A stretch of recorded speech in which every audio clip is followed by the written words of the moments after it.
Hello guys and welcome back to a new video. We have 11 game slate Sunday in the NBA. As you can see, I'm still at my parents' home, but I can't leave you alone on this big slate, so I'll help you do the research. I'll go through a couple of games and explain what I'm expecting from it and what are my bets and my leans for this big slate. Last night we went 1-1, an easy win on Amen Thompson, and I was on Luka Doncic. He scored 26 points without even playing in the fourth quarter. Unexpected blowouts there, in my opinion. But yeah, can't do much there. And let's jump into today's slate. First game on the board, we have Spurs against the Knicks. It's an early Sunday game. Couple of thoughts on this is Jalen Brunson line looks insanely high. There are even some 27s out there like DraftKings and some other spots. But if you take a look on the season when he's playing 30 to 40 minutes, last 20 games since 6th of January, he's averaging 22.4 points a game. Covered this in only 4 out of 20 games, so I'm leaning under.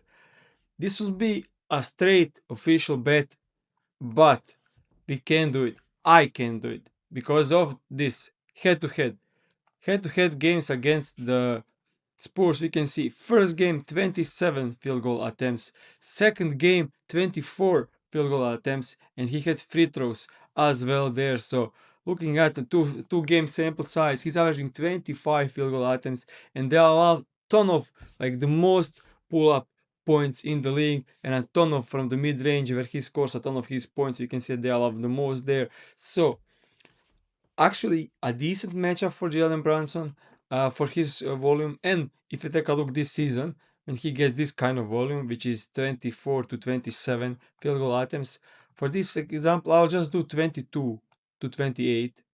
And when we do 22 to 28, we can see that he's averaging 31.2 points a game. Definitely expecting a bit worse efficiency against great defense of the Spurs, but just can't make it an official bet. Still leaning, think it's too high, but he will get the volume, so we'll need some shooting luck going our way. So yeah, that's the start of the slate. Next thing, I don't like either Fox or Castle. Like maybe they do some different coverage against Wembanyama, but Castle scores most of his points in the paint, 60%, and they are great. Defense there, Knicks the best, one of the best paint defenses we can see on the entire season. They are fourth best paint defense, and Castle scores most of his points in the paint. Similar stuff to Fox. We can see he scores like 53% of his points in the paint. So yeah, not much there. Moving on to the next game, Cleveland Cavaliers against Brooklyn Nets. And if you take a look at the Cleveland side, we can see Evan Mobley last game, minute side, he played 37 minutes. So he came back from the injury, played 19 minutes in a blowout win against the Nets. Next game, close game 25. Next game, 24 in a blowout win. And the last game, finally out of minutes restriction, played 32 minutes in regular time and then got 5 additional minutes in an overtime. So he is kind of ready for 32 to 34 minutes tonight. And if you take a look on the entire season, when he gets 26 to 36 minutes, and we are targeting points, rebounds, and assists, and we can see it's pretty widely available at 26.5. Caesars, William Hill, Hard Rock, FanDuel. So yeah, my first official bet on the show, Evan Mobley over 26.5 points, rebounds, and assists. We can see on the entire season when he gets the minutes, 26 to 36 minutes, average 33, where I expect him tonight, he's averaging 31 points, rebounds, and assists. So that's way above this line, and the matchup is actually pretty good. He scores most of his points at the rim, 53%, they allow fifth most there. And if you take a look at his dominant play types, it's transition and spot up, where Nets are also ranked in bottom 5 in the league, and also giving 7th most to the pick and roll man. So overall, pretty good matchup. We can see lately when he played against them last game, 19 minutes, and he got up to 21 in 19 minutes. If he gets like 10 to 12 more minutes, he was on pace to cover here as well. And earlier this season, he kind of hooked on this line, but he has a great stats without Mitchell in the lineup. We can see 3 games without Mitchell, he was averaging 36 points, rebounds, and assists, even though he played against the Pistons and Raptors in those. So usage went up by 3 field goal attempts and up to 24% usage. So if you take a look on the entire season when he gets expected minutes, as I said, and when we use a slight bump in usage, when we put like 17 plus percent, he now hitting in 24 out of 31, averaging 32 points, rebounds, and assists. And if you take a look on the wristwatch, when he's like matchup wise, he's playing like against fourth worst defense in the league. And when we take a look when he played against like teams outside of top 8 in defense, he hit this in 78% of the games. And looking at the injury report, there is no Mitchell. Harden could be out as well. No Garland anymore. No Hunter. So all the big usage guys are out. So on the points, rebounds, and assists, we can see that if Mitchell and Harden are out, Mobley could be the first scoring option. Garland is traded. Jarrett Allen there, Tyson, lower usage guy, Hunter out, and Sam Merrill and Schroeder. Schroeder is actually like could be trying to find Mobley and play a ton of pick and rolls with him, so that could help as well. So overall, definitely like this spot, and that's my first official bet. Moving on to the next game on the board, Bucks against the Bulls. This one is weird. Like Colin Sexton is 15.5, even though if you take a look since he came to the Bulls, he kind of playing low minutes. But looking at the injury report, no Simons, no Ivy. So yeah, they are kind of thin. But Josh Giddey returned. Buzelis is playing. So in games with Giddey and Buzelis, he stayed under this line every single game, averaging 8 points a game. And now we have Trey Jones as well in the lineup. So with Trey Jones as well.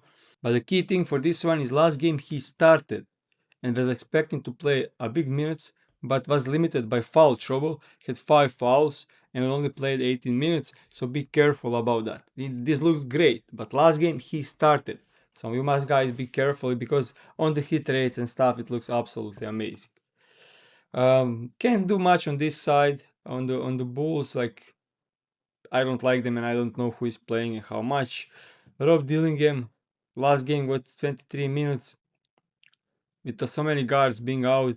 Last 3 games in a row 24, 23, 23 minutes, but he didn't play well. So doesn't matter probably. If you take a look with since he became the Bull and when he played like 16 plus minutes, he's averaging 8.7 points, one horrible shooting. So and I don't expect him to either shoot well moving forward. So there is that. So yeah, not much on this side. I actually hate this game. Moving on, Wolves against the Nuggets. I'll say it all depends on how they defend Nikola Jokic. Last game he scored 56 on them games, but he also had assists 10, 11, 15, averaging 19.3 potential assists against the Wolves. So they kind of try to defending him with wings and put Gobert in a like help situation when he's helping on Jokic. Kind of worked for them in some spots, but last game he scores 50 on them. So I don't know if they change anything. They probably should, as Denver won in that game. So tough one to predict. It affects every single guy on the court on the side of the Denver Nuggets. If they double Nikola Jokic, then Jamal Murray and spot up guys could do damage. If they don't double Jokic will do the damage, but the other guys will stay contained. So it's mostly about how they defend Jokic. On the side of the Wolves, I kind of like Jaden McDaniels over 14.5 points. Not making it official bet because there is so much, and I hate his foul proneness. Like he could foul out in 20 minutes, but when he gets the expected minutes this season, he's averaging 15 points a game. Even if you include the games with Edwards, it's still 15 points a game. And if Randall is somehow ruled out, then it becomes much better spot for Jaden McDaniels.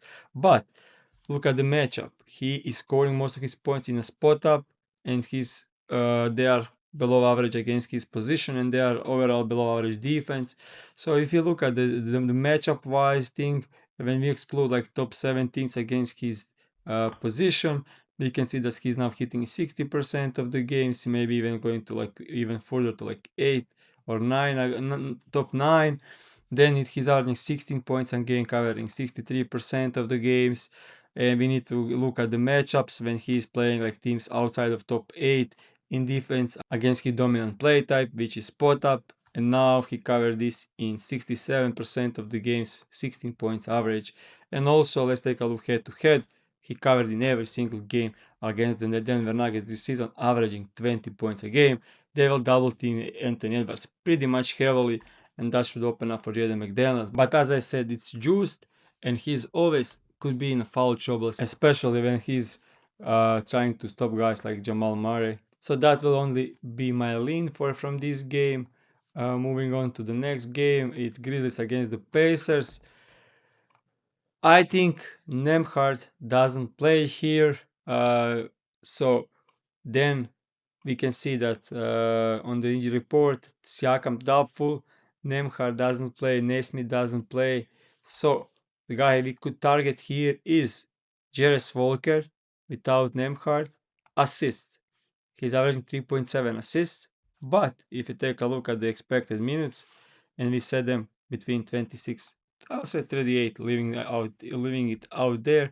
So when we set the minutes like 26 to 38, he's averaging 30 minutes a game, and I expect him to play 30 minutes tonight. And if we now look at the matchup, we can see that Memphis allows 8th most assists in the league. But if you take a look at the last 15, they allow 5th most, 4th most to his dominant assist zone, which is rim. They are also 3rd worst defense overall, 2nd most points in the paint when he gets most of his assists. So that's definitely looking great. So when we could kind of exclude the most difficult matchup in the league for assists, which is Detroit Pistons, exclude Detroit Pistons and take a look at his averages. He hit this in 7 out of 10 games without Nembhard, averaging 4.4 assists a game, and we have plus money for this, plus 118 on Jarvis Walker's side. So my second official bet of the day is Jarvis Walker over 3.5 assists against the Memphis Grizzlies. Even taking a look at the last couple of games, two out of these games were with Nembhard in the lineup. Against the 76ers, Nembhard played. He still got 6 assists. First game against the Wizards, Nembhard as well played in this one. He got 7 assists. So 11 potential, 11 potential, 8 potential, 11 potential. And the last game against Hornets, a terrible matchup, a slow pace, no assist at the rim allowed. And with Nembhard and McConnell playing, he had only 3 potential assists in that game. So I will kind of ignore that one. So second official bet, Jarvis Walker over 3.5 assists. Pretty much widely available. Moving on to the slate, next game, Blazers against the Hawks. We have Jalen Johnson and Nickeil Alexander-Walker, both questionable. This spot is, I'm thinking this is really 50-50. Maybe even a bigger chance they actually play. They don't. In this one, Okongwu, the guy that fucked us a couple of days ago.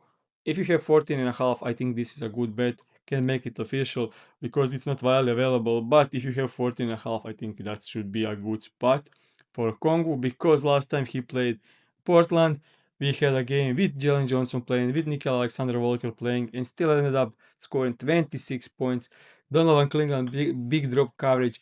Okongwu had attempted 15 threes in that game. So absolutely insane volume. He shot 21 times overall in that game, scoring 26 points. And that's been the thing with the Portland lately. They've been giving a ton of points to opposing bigs. They've been cruising against them. Even Gobert scored 17, Mark Milans 24, Jarrett Allen 40, and Okongwu can shoot on top of that because he is a good spot up guy, and we can see he scores ton of his points in spot up, but it doesn't look great overall because they don't allow many threes. But when you look at the defense against position, they allow 6th most against the bigs because, as I said, Klingan is not leaving the paint and they allow ton of points transition. So this is a great spot for Onyeka Okongwu. Before we move on to the next game, guys, if you like this kind of research and analysis, make sure to subscribe to my YouTube channel and smash that like button. Let's now dive into the Pistons against the Magic. In this one, I kind of like Desmond Bain. I know this is a matchup against the second best defense in the league, third best paying defense, but if you take a look at when he gets expected minutes over the last 21 games in 2026 since 4 January, he's averaging 23.5 points a game. If you go without Franz Wagner, Vibanquero, Black in, and take a look at the game since 4th January, he's averaging 24.4 points a game. And if you take a look at the usage, last couple of games 23%, 24, 20, 30%, 26.5. Then an easy, huge blowout against Kings. He didn't care about scoring in that game. Still scored 17 points, but his usage was way down because they were up by 30.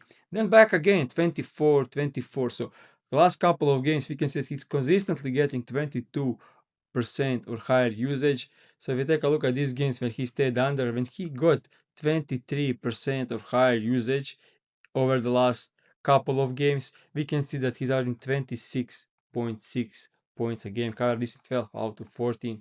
So key thing for this one is the matchup. He started the season very poorly, shot horrible in the first game against the Pistons, but next game against the Pistons he scored 37. So it kind of shows that he can do the damage against the Pistons, even though they are the second best defense. That game, no Banchero, which is huge, but both Sachs and Franz Wagner played, so it's kind of evens out, even though Banchero sucks. One of the worst players in the league. Fucking horrible looking at him chucking shots. Yeah, so he's been insane. Like last couple of games. I mean, like this, look at this. 38% from the field, 38% from the field, 39% from the field, 31% from the field, 30% from the field. He's been horrible. I hope they kind of go away from him taking these middies and give that kind of volume to do Desmond Bain because he's so much better, so much more efficient scorer. So yeah, Desmond Bain is the lean from this here. The only thing I'm not making this official is because looking at the last couple of games, with this kind of lineup, with Sachs in, Banchero in, he closed at 18.5. Here he closed at 20.5 without Sachs. Then again, against the bit slower pace, rougher matchup, 17.5. He closed 17.5. 18.5 against the Sun. So kind of if these guys are rolled in and it gets closer to a game, maybe this drops to an 18.5, and then I absolutely love this spot. So the only thing why I'm not betting this is because 19.5 could be it could get even better and it could drop down to 18.5 looking at closing lines, the feature that we have on looking at the closing lines, the great feature we have on PropsMadness. So yeah, researching that with those guys in a rough matchups, he always closing with 18 to 17.5. So maybe it drops a bit down. So that's why I'm staying away from it for now. And that's it from this game. Moving on to the next game, Thunder against the Mavericks. And for this game, first guy on the board, Najee Marshall, 19.5 points line. And that will be my third official bet under on Najee Marshall, 19.5 points. It's minus 122 on FanDuel. I will play up to minus 132 because I really love this bet. He's coming back from the injury on the shooting hand, which is the key for betting the under, besides this being one of the best possible matchups in the league. Best possible matchups for an under on Najee Marshall. As we can see, he had some huge game against the Kings. But it's the Kings, one of the best matchups in the league. Looking to prior to that, like similar rough matchup, maybe Wolves. He only scored 15 points in that game. Now gets the matchup against the OKC with some injury problems. So if he's good to go, then he's questionable. But if he is good to go, I definitely could see him struggling. And this game has a 15.5 point spread, so it could be a huge blowout, and then he loses the minutes. So I doubt he can cover this line in a huge blowout, like in limited minutes. I doubt he can cover this line with like 26 minutes against the best defense in the league. The key thing for this one is he scores 61% of his points from the less than 10 feet from the rim. OKC, the best in that area, 61% of his points. But then, if you take a look at his dominant play type, how he scores most of his points. It's in transition. And OKC, once again, the best in the league at defending that. So yeah. Also, they don't allow free throws. They are average to pick and roll ball handlers. They don't allow isolation. The only thing that they allow is spot up and catch and shoot. And he has issues with his shooting hand. And also, take a look at threes made over the last 6 games. He only made 1 3. So yeah, their weakness is the way he doesn't even score points from. So tough one for Najee Marshall, and that's my third official bet for today on this big slate. Moving on from this game, we have 3 games left. I'll just quickly go over them. 76 against the Celtics. No Embiid in this game.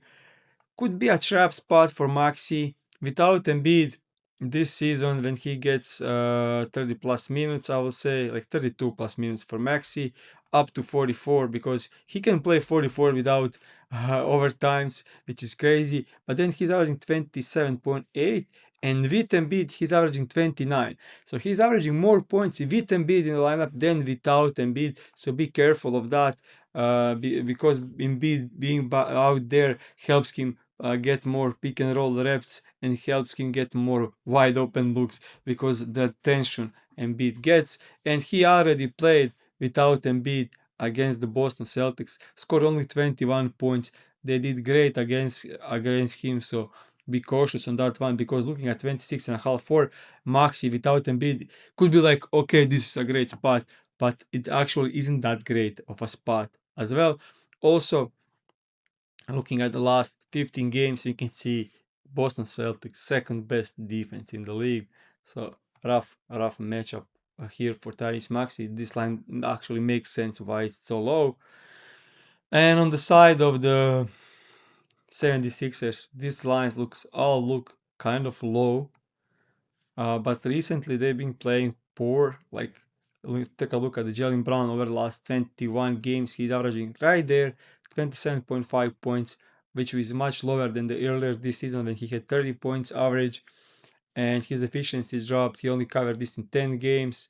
And when we take a look at head-to-head games against the 76ers, we can see that he is averaging 27 points under in 2 out of 3. So yeah, can't bet the unders because all the lines are dropping. Earlier this season, Jaylen Brown was 29.5, Preacher was 18.5, Derek White was at 18.5 as well. But since the trade happened, since Simons moved, Derek White is averaging 16.4 points a game. But couple of games without Jaylen Brown, and then he's only at 14.3 points average. So rough one as well. Moving on to the next game, Pelicans against the Clippers. This could be an interesting spot for Maturin, because Pelicans are horrible defense. Since he came to the Clippers, he's averaging 21 points a game. Now there are available some 18.5. It actually moved to 19.5 as I was doing video. I wouldn't bet the 19.5. If you have 18.5 minus 125, that could be good spot for betting on Benedict Maturin. Even though, for example, I'll do this for example, minus 125 over on 18.5 is pretty similar in value to the 19.5 over plus 104, because here at 19.5 plus 104 you need to win like 49% of the time to be break even. 50% of the time you are in profit. Here at 18.5 minus 125 you need to win like 56% of the time to make profit. So it's kind of like 6-7% difference. So makes sense. So moving on from this game, we have John Collins questionable. I have no reads on this report, so maybe he plays, maybe he doesn't. No reads on Kawhi, but 29.5 seems fair, especially since last time he played Pelicans, they kind of held him to like only 20% field goal usage, which is 9% lower than this season, and 16 field goal attempts, but he shot insanely efficient. So yeah, no bets here on this game. On the side of the, be careful on the side of the Pelicans, because we can see there is no Murphy, there is no Zion, both doubtful. But we have the John Murray in. Maybe some leans on Herb Jones, because he'll now playing big minutes, like really big. Last game he played 36. Him with 28 to 38 minutes is averaging 10 points on the season. But that's not just nothing great. That's like just a small lean. But Clippers, let's check their pace over the last 10 since Harden trade. Average league pace, and they were way below average on the season before the trade, and now they are kind of increasing their pace, so becomes a bit better matchup when we look at the last 10, but no bets here. And the last game on the board, we have Kings against the Lakers on the second night of back-to-back. LeBron could sit, but there is no injury reports on him. He doesn't even have a questionable tag, so not much there. I mentioned Ayton, they're moving on from him, but I don't know if they did because it was a huge blowout, so maybe he only played low minutes because it was a blowout. But Jackson Case did hit both points and rebounds line last night, so yeah, there is that. And on the side of the Kings, very tough to predict, but Nick Clifford last game played 39 minutes and he's been getting great minutes lately. So when we take a look, when he gets 28 plus minutes this season, we can see that he's averaging 12 points a game. Now with so many guys being out and playing the Lakers, this could be also another lean where I think Nick Clifford would score big. But look at some of these games. He like 1 from 15, guys. He went 1 from 15 against the Jets, like one of the best matchups in the league, and he went 1 from 15, 4 from 16 against the Pelicans. So this guy is very inconsistent. Kind of can't rely on him making buckets. So it's tough to bet on him and praying the buckets go in. So yeah, we came to the end of this huge 11 game slate. I tried to do it as quick as possible. Hope you guys enjoyed this video, and I'm happy to be back to the standard routine, standard way of doing this from tomorrow, and see you then.